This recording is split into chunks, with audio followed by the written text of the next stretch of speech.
Hey everyone, welcome to the GYST Podcast. If you're tired of being comfortable and want to take on living life from the context of 100%, fuck yeah! Join us each week as we share lessons we're experiencing in this crazy game called life. We invite you to play along and get your shit together. Take responsibility for how your life is currently going, and at the same time, take on new, fun, and sometimes crazy shit. We promise to challenge your thinking by being vulnerable, authentic, and straight up with what we're dealing with, what doesn't work, and what can.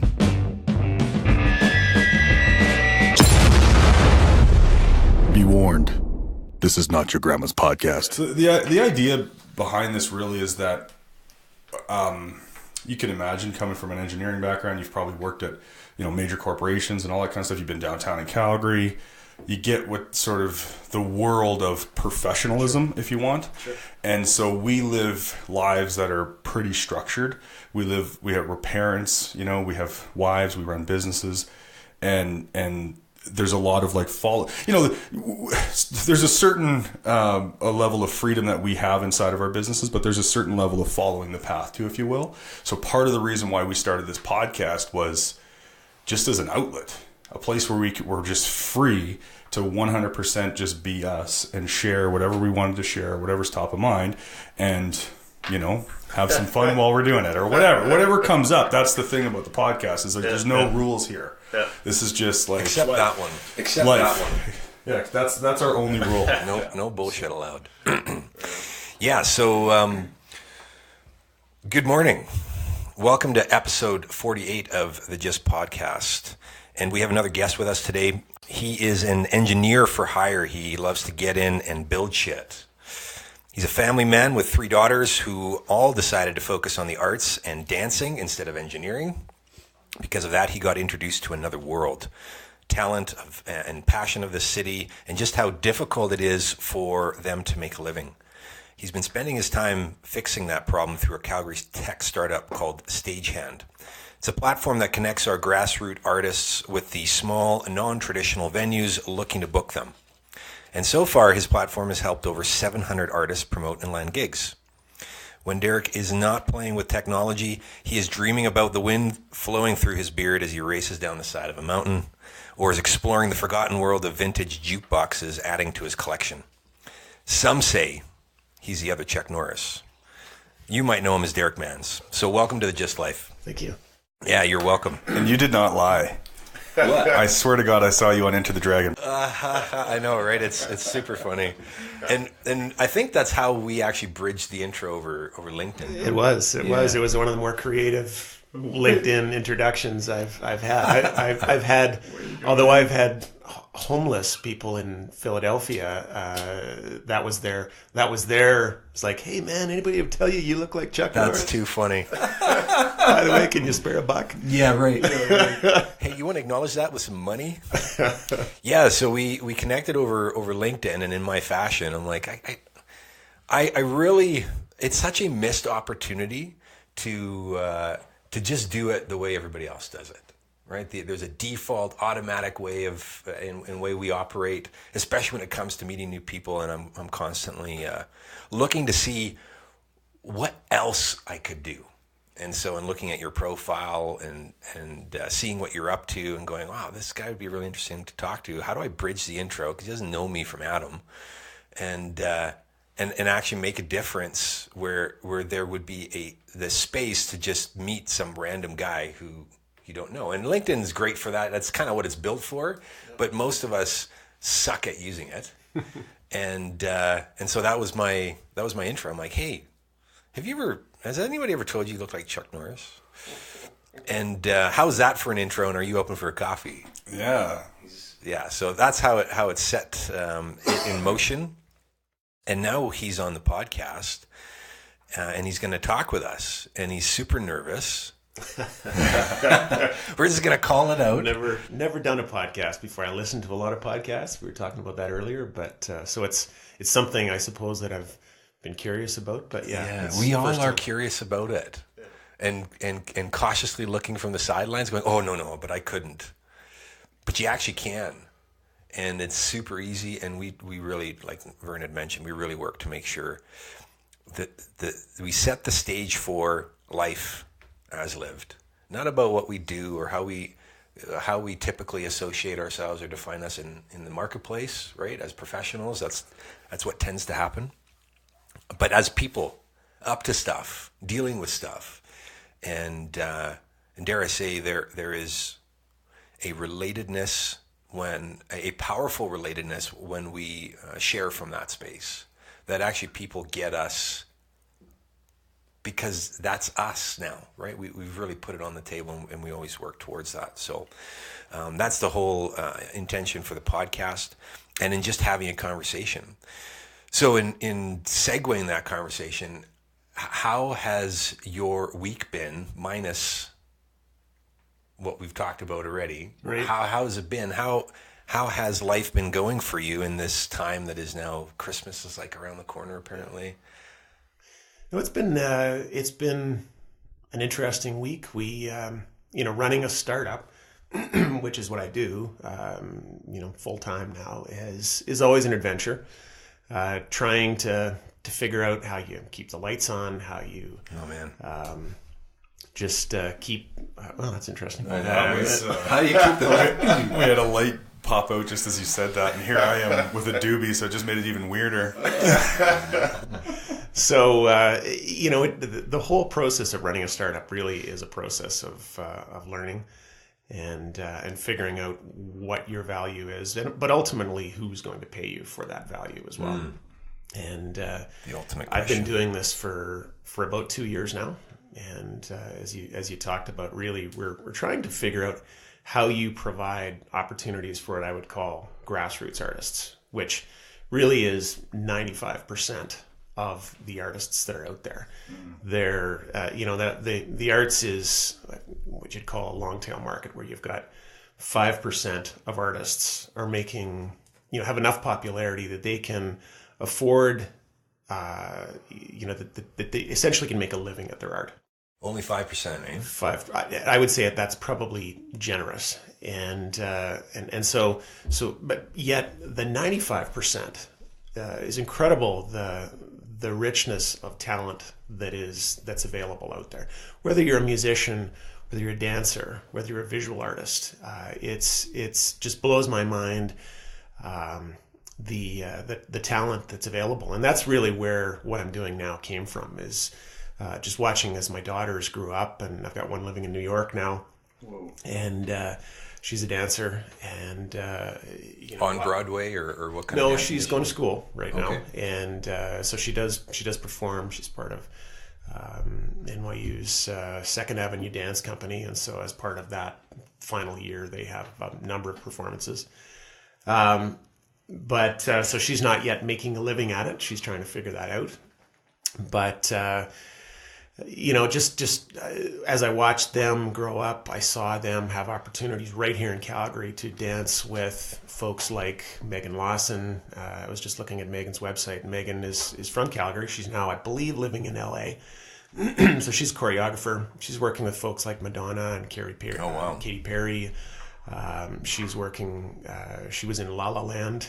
Did some of the choreography for La La Land and danced in La La Land.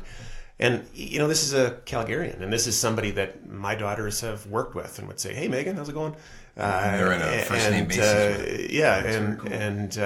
Or Brock Jellison, who's a tapper who choreographed the 2010 Winter Olympic opening ceremonies. And again, super talented guy. And to see some of the pieces that he sets with my daughters and folks like my daughters is amazing. And it just felt to me like, wow, not many people really get to see this or experience this, and that's too bad. They're part of I'm not sure that Megan is part of the 95% anymore. She's probably one of the 5%, but so many of these without a whole bunch of work to get to that point. Right? Absolutely. Yeah. And a lot of not knowing who you are in that mix. Yeah. A lot of discovery there.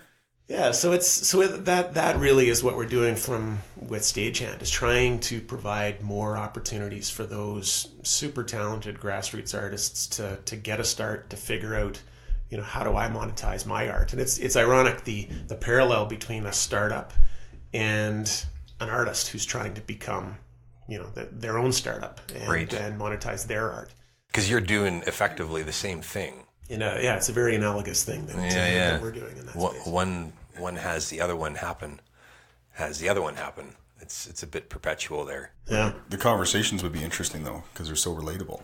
Oh yeah, absolutely. You mean between between artists and startups and yourself, even right? You can relate to exactly what they're dealing with. Absolutely, trying to get noticed, trying to get funding, if you like, from somebody that will help them record their next album or get on tour and that sort of thing. Right, and also being in love with something that at times feels like you can't access it because there's this need to pay the mortgage, live life. Yes. Right?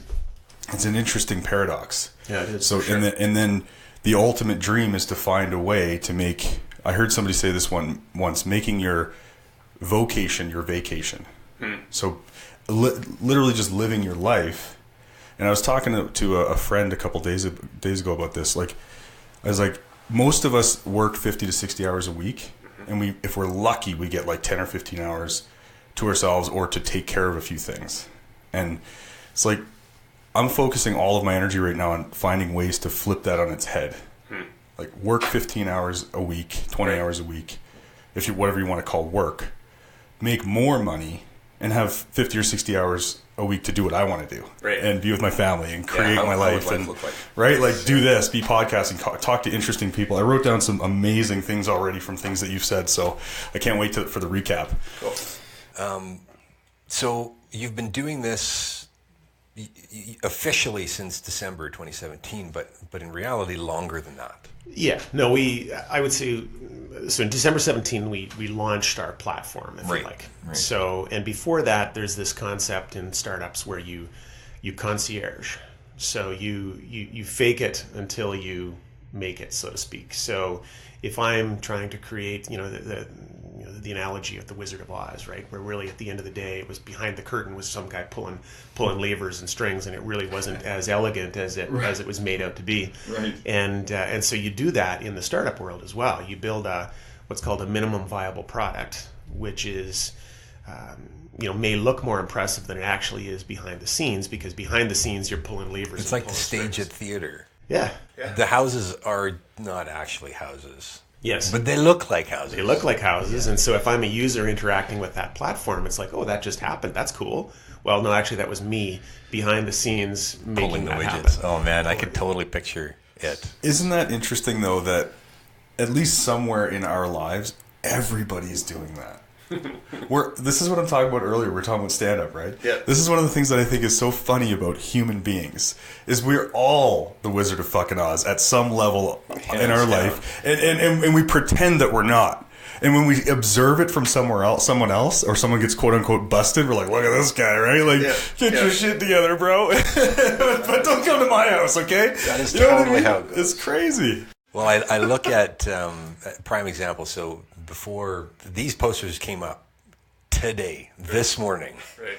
Now, the impression might have occurred like, oh, wow, they got their shit together a little bit, right? It's kind of, You literally put those up I this morning? put these up this morning. 45 minutes ago, to be exact. There was this black paper all the way around. It looked a bit shantytownish, right? Like my story, and I get it might not be like that for others, but so in pulling the cords and making stuff happen and creating the impression of something that's not actually the case, man, we're so good at doing that. Yeah. We got it all figured out over here. And you wonder, you hear about these successful entrepreneurs, for example, in my world, you idolize the folks that have made it to the other side and have monetized it and figured it out and figured out how to scale it. And you wonder if they're still feeling that same way, because at one point they were feeling like you are, and is it just so how different is it now that you're on the other side of that? You know what? I do not think it is very different. It's a different version of it. Right. Now we're dealing with not just trying to get the first seeds to harvest. It's like keeping the harvest alive. Right. On mass scale. Yeah. And it is just a bigger problem that you're pulling all the the dials and chords in the back trying to make it work, because you've never had that problem before? I was fortunate. 2 weeks ago, we got invited down to Silicon Valley. So I met some of these folks. So there's a big accelerator called Y Combinator, and it really is kind of it's the pinnacle of accelerator. So an accelerator is somewhere, like we talked about, where you might go, somebody that's got an idea or the beginnings of some traction, right, and then they help you take it to the next level. And then they invest in you. They give you some money. They take a percentage of your company with the hope that you become the next unicorn, as they say, $1 billion company. And then they make tons of money, and then they invest that in a whole bunch of other new companies. Right. Yeah. And so they take applications for the accelerator. They do 2 cohorts on a yearly basis, and they get about 8,000, 9,000 applications. Wow. And then they actually bring down 500 startups to interview. So they paid for us to fly down there, myself and my co-founder, and they interview you, and you get a 10-minute interview. So they brought you all the way down to Mountain View, Colorado. They pay for you or Mountain View, California. They pay for you to fly there, to stay there, and you get 10 minutes. Yeah, make it count. And you're with folks. One of the guys had raised $50 million, and he'd sold his business to MySpace back in 2009. Another one of the ladies had raised $38 million, and she actually had shut her business down in 2015 because they'd had some lawsuits and that sort of thing. And another guy was one of the co-founders of a company called Docker, which is still a going concern.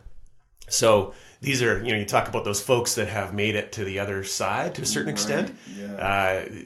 These were the people that interviewed us for 10 minutes, and it's a pretty intense process. They hammer you with questions, and they're trying to figure out, is this something that we should invest in? And so it was fascinating to meet those people and just be part of that culture and see all these other hundreds of startups milling around, nervous like us, getting ready for their interview, and you're in and you're out. And so the unfortunate part of the story, we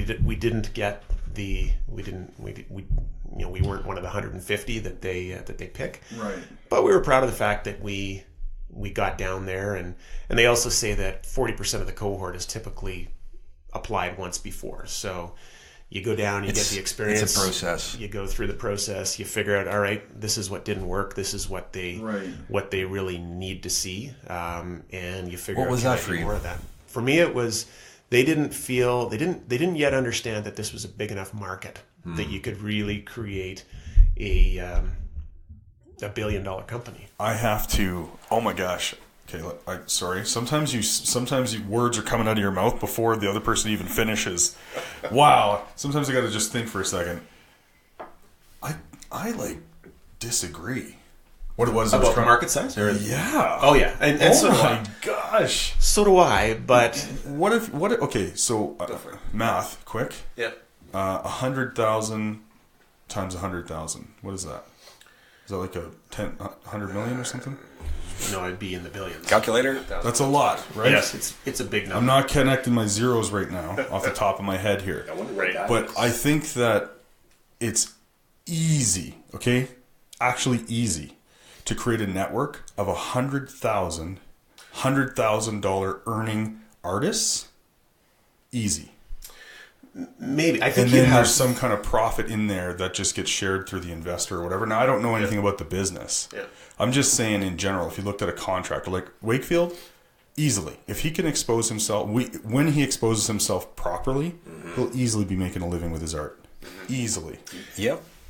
The challenge with those folks, it is so difficult. You get so many of those artists that are living at the poverty level or are working. Their art is their evening and weekend occupation. Absolutely, and they've got a day job. So to really monetize that to the point where an artist is making $100,000, that is a big deal. There are not a lot of artists that are making $100,000. So you're right. That's the fundamental problem: is how do you get enough artists that are making enough money that they can pay for some sort of a service. Right. So that is the challenge. Bringing it back to I agree with you. I totally agree with you. And what I'd actually like to do is I'd like to delve into the model and just learn a bit about what people are actually doing, because I'm going to own something right now. What I'm good at is looking at how things are done. Like, look at how people do things on a mass scale. And then I just look at it like I'm not a part of it. And I go, does that make sense? Right? And then I go, what would happen if we shifted 1 degree this way? What would happen? So I would love to see what most artists do and how they expose themselves and how their businesses run, how do they think as an entrepreneur or business owner? How do they think of themselves? What's their mindset about their art? Right. So if I could learn some of those things, I think that maybe there's a way, possibly, and I'm saying this completely ignorant because I have no idea, but I think that there's a way to maybe shift that possibility and have a lot more people earning and being exposed and not being Beyonce, but just walking around going, wow, I make music and I get paid for it. It's really cool. Or I make whatever. I'm a stand-up, or I'm a this, or I'm a that, and I've got these people who happen to think I'm great. Well, if you look at the music industry as an example, I mean, it has changed so dramatically over the last 20, 30 years. You know, you used to be able to make money recording an album, releasing that album. I was at I went and saw Bohemian Rhapsody last night. Okay. If you haven't seen it? I haven't seen it yet, no. Unbelievable. Like, I'm a sucker for a movie with a great soundtrack, and I'm a Queen fan to begin with. But yeah, that was like the perfect storm then. oh, it was so it was fantastic.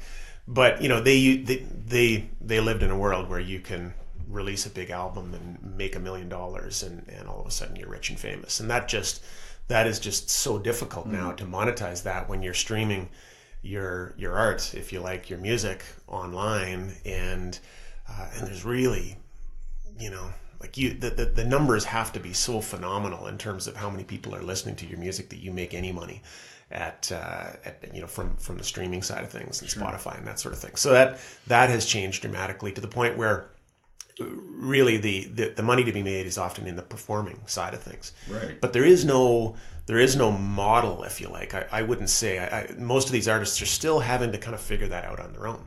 You know, the old model used to be, all right, I'm talented. I hook up with an agent. That agent sort of helps me through the process of bookings and the next step and the next step and the next step. Well, if there's no money in that anymore, how do you get that help? Like, people can't afford to help you. If I'm an artist and I'm making $200 to perform at, you know, a bar or a cafe on Friday night, like, even if I'm giving 20% of that to my agent, that's $40. Like, an agent just can't afford to do a lot of work for you for $40. Yeah, that's pretty minimal. So it's so that the model is just broken, and what happens, to your question, is the artist will try to do it. They'll try to figure it out for themselves. They will be their own agent. They will self-represent. They will call the venues to try to get on stage, try to sell themselves, sell their work, sell their merit to be the one that gets on stage on a Thursday, Friday, Saturday night. But those venues, like the Ironwood, the Blues Can, the traditional music venues, they're just deluged by these folks. So they got so many opportunities. They get so many people that want to get on their stage, and so many of them are in fact good. But then you look at their model, and their model is fundamentally changing too, because you think about it, they used to make a lot of their money based on people would come to the venue, the bar, whatever it might be, to listen to this art, and they would buy food and alcohol. Well, people are not drinking as much as they used to, so that traditional revenue stream is disappearing for them. And with the legalization of cannabis and that sort of thing, it's only going to get worse.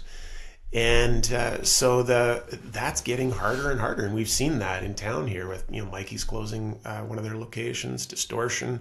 There's a number of folks that are just struggling to make ends meet, which is the traditional places where those artists will go to perform. I have to admit that there's so much coming at me right now that I'm trying to get the notes because I don't want to lose some of the points. So inside of that, I'm missing some of what you're saying. So if some of this is redundant, please stop me.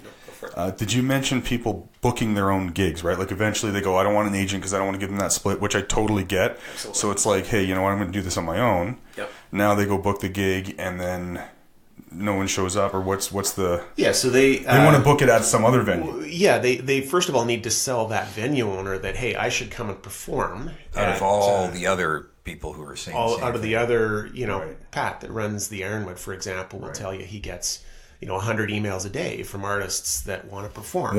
So artists that want to perform on his stage. Right. So I want to come to you and perform in front of your people, your community. Right. 100 people But on then again, average. there's also an irony there, because oftentimes the venue is relying on the artist to bring their people to fill the Right. to fill the venue. Right. So there's And how many artists are doing that? Oh, thousands. They're bringing lots of people to see them when they... Well, I bet you that's a missed opportunity. That's also a challenge, is to bring your... Because if you think of, as an artist, if I'm performing on a weekly basis, I've only got so many friends and That can show relatives that are going to show up time after time. This is a really interesting thing here, and it's an interesting thing, okay? Just a conversation. Again, so what are we doing right here? We're having a conversation, right? We're sharing ourselves with the world. And I actually, right now, David and I, we're elevating, we're bringing people in as a part of our team. Mm-hmm. We're creating something that's far bigger than what we'd ever be able to create on our own. Mm-hmm. And we started to create something together that either one of us, far bigger than we'd be able to create on our own. Right? And over time, it's a pure inevitability that, as of right now, we see no end to this podcast or whatever its evolution is going to be. So it's inevitable that there will be a significant following. Dare I call them a community. and a community sticks together, and a community supports each other. That's what a real community is. And that's the missing in these so-called communities that we live in Calgary and a lot of other major cities. It's more like a maze that we all live in, and that's where we exist, and we're in these houses and doing it all as an individual. And I was going to say there's another obstacle, which is a significant obstacle to sort of this whole business model, if you like, that we're talking about, is that there's some huge cultural forces, or I don't know if that's the right term, but there are multi-billion-dollar businesses that are keeping us at home on the couch, right? You think about Netflix, Apple, Amazon. It's now I could stay home 24/7 and watch Netflix and you see have everything that you need. What you could argue is quality programming. To be entertained indefinitely. So you don't need to go out to be part of a community, so to speak, right? Which again makes it hard for these venues to keep the doors open. I totally agree with you, and I agree that all these things actually exist. But what I just refuse to believe is that that's what people actually want. What I believe is that there's a huge missing fundamentally, biologically inside all of us, and that is community, that is connection. And we think that being at home and my own shit and being at home, I like to just chill. We really are convinced that that's what we want a lot of the time. And I'm not saying that isn't valuable to have the choice to be on your own and whatever. But a lot of us are missing something that we never really even had in the first place, and we don't realize that it's missing. And the thing that I think that's missing that connects people to that is the story, the purity, the essence of why I am who I am, why I'm doing what I do, why this matters to me. If I can find a way to connect with somebody and grip them, they're not going to watch. You know what they're going to do? They're going to set their fucking PVR like I do. I haven't watched a live football game in like 5 years, bro. So they will set that. That's the technology that exists, and I will be there Tuesday night to see this guy because I really want to hear him speak. Yeah, and I think you're 100% right. And again, this comes back to the kind of the genesis of what we're doing, is being part of that experience where you've been at the Blues Can or the Ironwood or Gravity, where an incredibly talented artist is playing, and the magic that happens there, and you're there with friends, and you're like, and inevitably the conversation, or what I hear from friends who don't see a lot of live music, is, why don't we do this more often? Yeah. Man. What if you ran? We found someone like Wakefield, or we found an artist you're connected to, and what if, just for fun, now, okay, this would be fun, we literally got, I don't know how many people, 500, 1,000 people, literally 1,000 people together, and we go out and stand out in front of a venue, and we're all knocking on the door saying, hey, can we come in there and pay $20 a head and let this guy play music because we really want to hear him. We really want to hear this guy, man. We just want to hear it so bad. Yeah. That's something that we have the power to do today. Yeah. We really do. I mean, you were talking about podcasting earlier, right? I don't know necessarily what the revenue model is yet, but I know that I listen to a lot of podcasts where they're pretty open about their revenue, and there are people making a full-time, healthy, handsome living by podcasting, by producing content, by sharing a story. Yeah. Like at the end of the day, maybe you were a little nervous when you showed up here, but I would say that you're chill, just talking right now with three guys, right? Yeah. This is all how that goes, right? And we're having a real conversation though about this is what's interesting about it is a lot of people are thinking a lot of this stuff, or it's intuitive, and then when real people come and have a conversation about it, they connect to it. Yeah. It's really interesting. Well, and just to, I guess maybe further on this whole point, I think the problem with this industry is, again, you got the 5%, which is well funded, which is the Netflix or the those companies that really influence popular culture, that can promote, that can keep people on the couch to watch the next House of Cards or whatever whatever it is. And then you've got this network of talented, but I would say fragmented and relatively disorganized grassroots artists that are not necessarily promoting themselves as a whole. To your point, to say, bring 100 people or 200 people down to a venue on a Friday night to see an amazing show. And the reason that it's because the fragmentation. There's nobody. I use the analogy with Airbnb. Airbnb created this completely new marketplace where if you want to rent out a room or an apartment, you can do that. But I'm not I could do that today. And I've spent no time in the hotel or accommodation industry. Yeah, because you wouldn't actually know where to look. If that wouldn't know where to was look. there. And I use it all the time. I go to New York to visit my daughter, and I will stay in somebody else's apartment. 10 years ago, that would have been unheard of. And I don't, and I do that not because I trust the apartment owner. I've never met the apartment owner. They might, I have no idea who that is, and I have no reason to trust them. But I trust the platform. I trust the platform that, okay, they say there've been 50 people have stayed here before. They had a good experience. It's close to where I want. It's in the price range I want. I will book that because I trust the platform. So I guess that's what we're trying to do from the grassroots art space is I can go down to that grassroots venue and listen to an artist who, frankly, I probably have never heard of before, who I've probably never heard much of their stuff because they're just getting started. Talented though they may be, and so in my perhaps naive mind, I'm thinking, okay, well, what if there was a platform that allowed you to trust that that's going to be a good experience on Friday night, and I get off the couch. Because right now, again, it's going to be worth your time. It's going to be worth your time. The effort. It's going to be a good experience, and better than staying home and watching these sort of known experiences, which is watching a movie on Netflix or something. And they're predictable. They're not actually. There's something missing out of that experience that has us keep looking. Yes, I think you said predictable, and that is the key, right? If I can with confidence predict that I can go down and have a better experience, because I can predict pretty well if I'm going to watch the next episode of, Westworld tonight. I pretty much predict the experience I'm going to have. It's probably going to be pretty good, right? Yeah.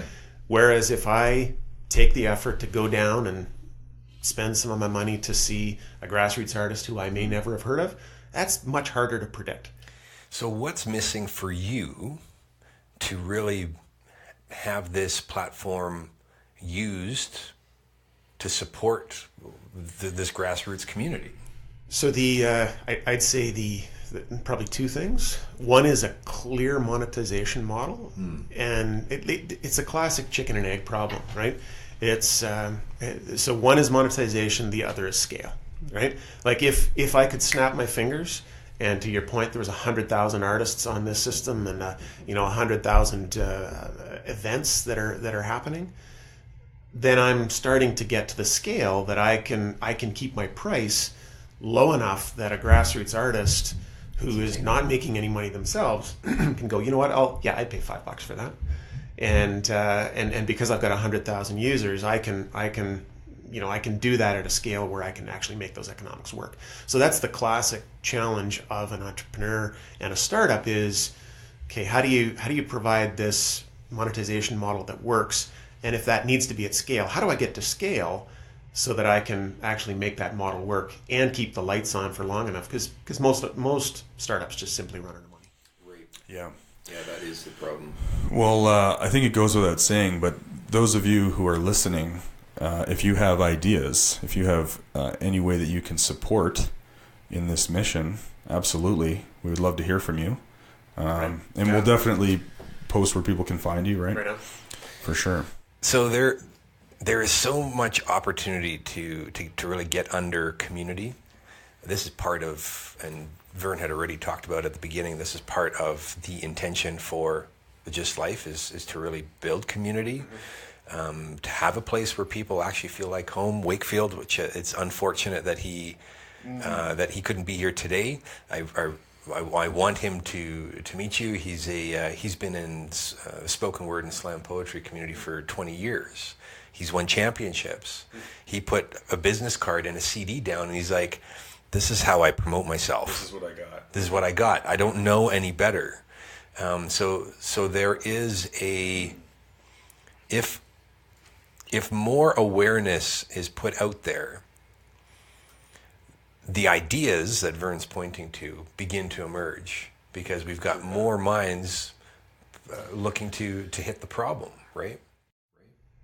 Absolutely. And some of the thinking that we've been doing recently is maybe we're actually approaching the problem the wrong way. Maybe and this is some of the learning you go through as a startup. Where I'm finding that what we do really resonates with our users, so to speak, is with what I would call non-traditional venues. So I think the traditional venues that have always been presenting live music are already part of that world. And they're established. That's where predictably to go to experience X. Right. And they're like I say, they already know a bunch of artists. They got a great great network, and so those folks have been in this world for a long time. Then you've got what I call non-traditional venues. So these might be a microbrewery or a coffee shop like Gravity that has a different primary business model. A different, Andy down at Gravity has his primary business model is as a coffee shop and a cafe. But he also offers live music 3 nights a week. Wow. So it's an add-on, it's additive to what he's doing. And it's also building community for him, more people to come down to Gravity outside of his regular business model. And again, one of the things that Andy loves is the opportunity to provide opportunities to these grassroots artists to maybe get to that next level. So those are the folks that I'm finding really love what we're doing. And one of the reasons why they love what we're doing is because, again, a guy like Andy is not originally from the traditional music business. So he's figured it out on his own in terms of, he started to figure it out on his own in terms of, okay, where do I find these artists? How do I pay these artists? How does this business work? How do I get people to come down? How do I build a brand for myself around that? So Andy's a sharp, hardworking guy that's figuring that stuff out on their own. That's really cool. But if you get a microbrewery that's just getting started out, maybe they've got a cool tap room. Half Hitch is an example out in Cochrane. They got a great little tap room in Cochrane. And up until about 6 months ago, they had never staged a live music event. Now they've done over 50, wow, where they're paying artists out of their pocket because and they didn't know, like, how do I find these artists? How do I pay them? They didn't know who Long and McQuaid was, where you would rent equipment to it's a brand new world for them. Wow. All that was new for them. So those are the people that I'm finding are really loving what we're doing because it gives them an opportunity. Martha at Half Hitch is just so excited to be bringing these talented artists to their tap room, and their customers are loving it. And so it's creating, it's looking at those non-traditional venues and allowing them to participate and create a an event or a product that they otherwise wouldn't have been able to do. This is such a tie into what Wakefield said. Yeah. Like he said, I like to bring poetry where, like, you can go where poetry's known or where it belongs. Mm-hmm. He's like, I like to bring poetry where it's not expected. You'd never consider it to be. Mm-hmm. And what I have in my mind is one of those, what do they call those things where people like bust out and dance all of a sudden? It's like a flash mob? Yeah, flash mob. Yeah. So wouldn't that be something if all of a sudden, 15 or 20 people just gathered around and then someone's there doing stand-up. And then there's all these other people there, and then someone just starts telling jokes, standing up in front of a group of people like they expected it, but the rest of the people have no idea what's going on. Or poetry or whatever. Like that would be just so, or in a park, right? Like a busy day downtown at what's that, Princess Island? Yeah. There's thousands of people there. All of a sudden somebody, like there's a mic set up and someone's just spitting rhymes or something. Well, right? and they've got infrastructure to support that kind of stuff too. Yeah. So it could work. I'm really curious about the challenge that you're having to bridge the gap between venue and artist. Is it because there's not enough venues? Because I'm assuming that there are many of those untraditional venues out there. What's your barrier right now for getting the musicians on those stages at those venues? Is it an onboarding of the venue? Like, hey, try this on, or? Yeah, I'd say that's part of it. I mean, you're getting people to try something new. The traditional way for, let's say, a restaurant is looking to bring in some live music. The traditional way for them to do that today is they'll typically lean on somebody they know. They've got a guy or they got a gal that they know that's part of that world. They're a grassroots musician themselves. They've got a network. And so they'll, pardon me, they will reach out to that artist and say, hey, can you help me bring some more people in? Can you help me make these events? So the challenge with that is, again, so I would say there's perhaps some resistance from that guy or that gal to use a platform like this, because you're now kind of making available what used to be almost a closed club. If you're part of the music club and you're part of the industry, you're kind of making that widely available to any non-traditional venue that wants to tap into the world of talented musicians. You don't need to be part of that club, so to speak. Just like I don't need to be with Uber, I don't need to be a taxi company. I can have a car and an app, and I can. I think there's I might have my lines crossed here a bit, but I think there's also like an ownership of your art, or an ownership of you get choice in the matter. So if somebody contacts me, right, it's like, for example, we're only going to have people on the podcast who share a similar value system, or share something that that we want the world to hear. Let's say something we believe in. So if a venue contacts me, or some industry wants me to be a part of their event, I get to choose whether or not I'm a fit for that or not. Mm-hmm. So, I mean, that's another element, I guess. And I have noticed to protecting if you want to call it protecting, but to just keep the the essence of the culture, if you will. Yeah. Right. I get there's a bit of a risk there. I get that. Yep. Right? And I would say, there's some initial cultural resistance, where if I'm talking to somebody who's part of that world initially, who maybe runs a festival, and they don't quite get what we're doing. I mean, let's face it, we're not the first company that's tried to figure out some way to help musicians or to promote events. Yeah. I mean, this is music is an industry that's as old as history, and so the folks that are in that space, one, they've been living with a small pie for years, right? And so when somebody new comes along to say, hey, you know what, there's maybe a better way to do it. There's this initial thought of, okay, I've carved out my piece of this pie and I'm struggling to keep that. Now you're telling me I need to change, or there's new opportunity. Wait a sec. I think their first instinct is, how do I protect my piece of the pie rather than how do I grow the pie in general, right? Mm-hmm. Yeah. Now, usually that's the first 5 minutes of the conversation. If I'm talking to somebody who's a veteran of this business, so to speak, there's this skepticism but what I've found is once I get past if I can get past that first 5 minutes, and then they connect and they get where you're going with it, and they understand how it's different, and they understand the possibilities. I've had those conversations turn into, the conversation where you think, the guy's kind of checking his watch initially and looking for an excuse to end the conversation and move on, to an hour and a half, 2 hour conversation where this person is like, anything you need. If you need an advisor, or, so they go from that initial skepticism to I'm on board. Man, there's so much here. I know we got to wrap this up because I want to ask you, because there's something that takes something for you to be willing to have the conversation and then push through those awkward, 5 minutes, so you can see the other person's, physiology's all messed up and shit because they're going, oh my God, what's this guy want or whatever. You got to get through that part, right? And then finally get them enrolled, right? Mm-hmm. It's fascinating, man. It's fascinating. I know David's going to wrap us up here pretty quick, but this is a new thing. We have this segment that we're trying to introduce. Oh, yes. Yeah? That's right. What did I call it? Finishing thoughts? Or I can't remember. Do you remember?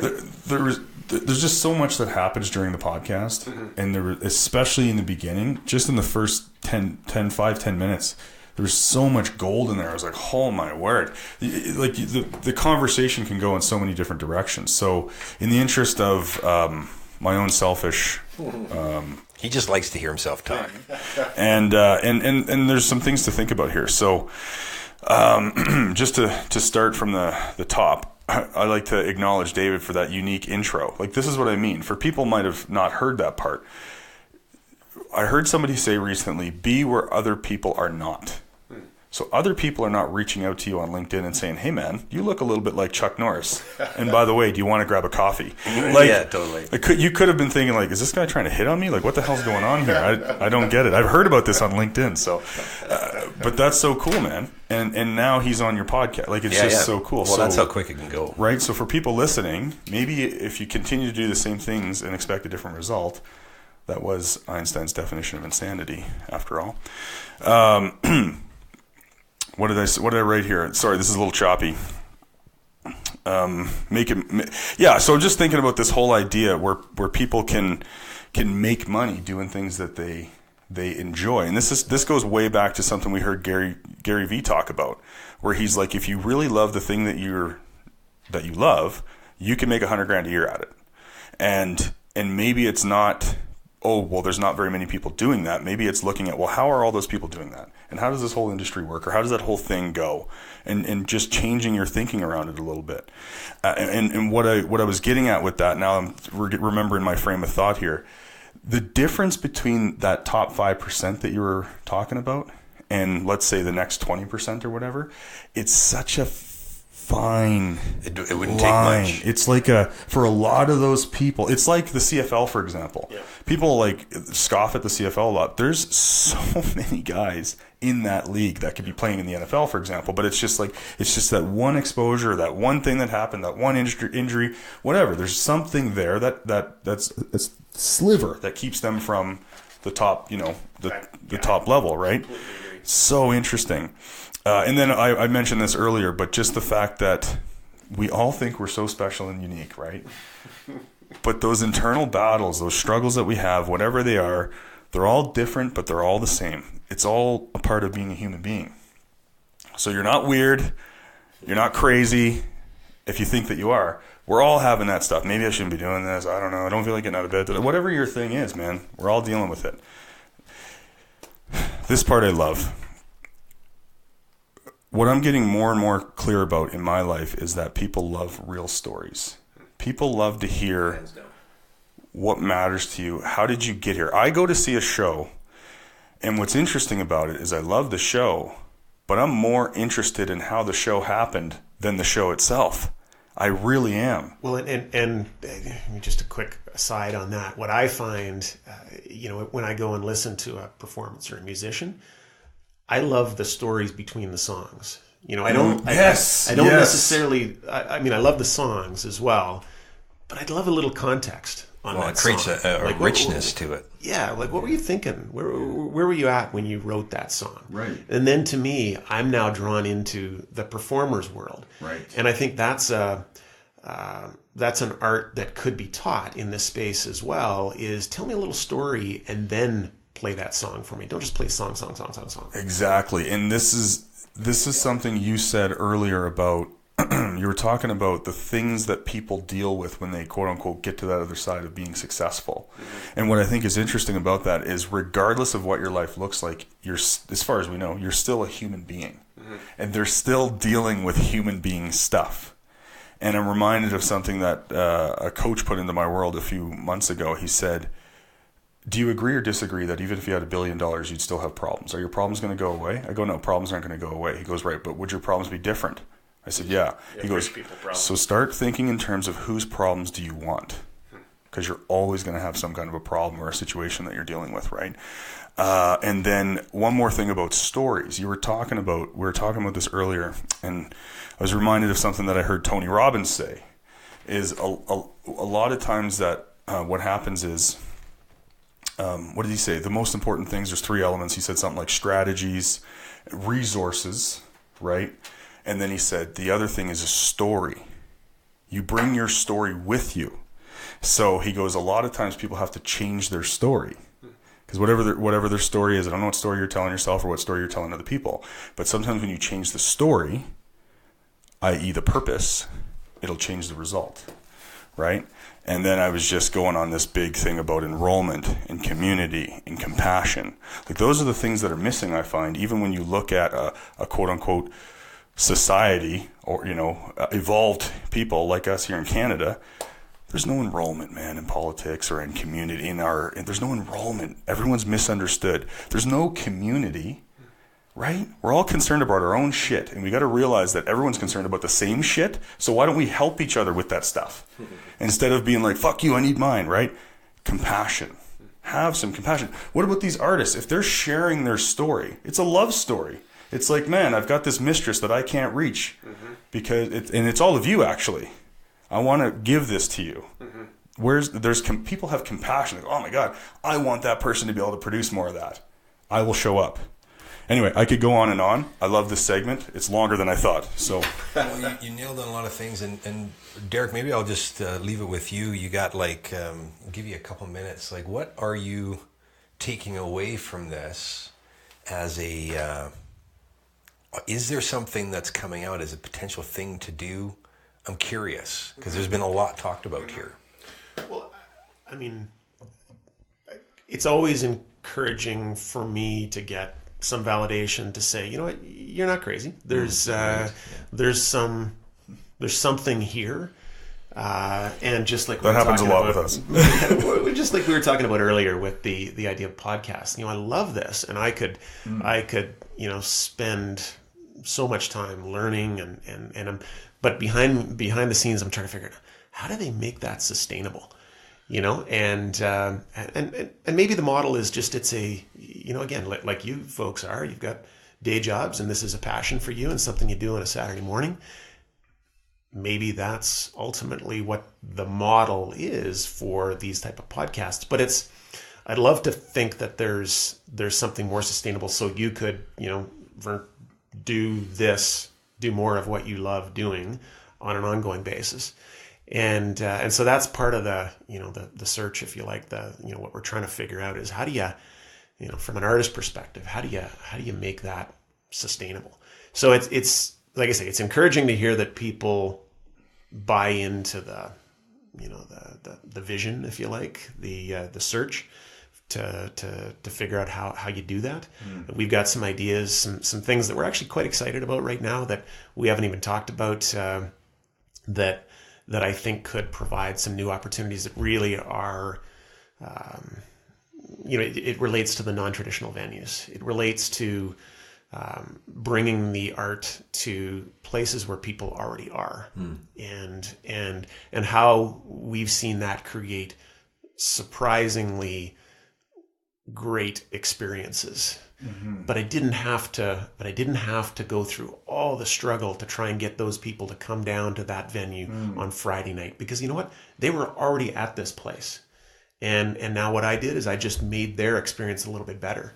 And, maybe that's a topic for another time, but that's a bit of a paradigm shift that we've been going through. And in doing that, finding ways to unique ways to monetize that for the artist. Yeah. And like I said, we've learned some things very recently about, some surprising things. That's one of the things that Y Combinator asked us is what has really surprised you about your journey over the last 2 years? And I have to confess that probably up until 2 or 3 weeks ago, I've had some things, but nothing that really totally surprised me. And then I've, like I say, we've, I can leave it as a bit of a teaser, but there's been some things recently that have surprised me about what I've found with artists and public performances and non-traditional venues and the opportunities that can create. So where can people find you? You can find me at Derek at stagehand.app. That's my email address. Our URL is www.stagehand.app.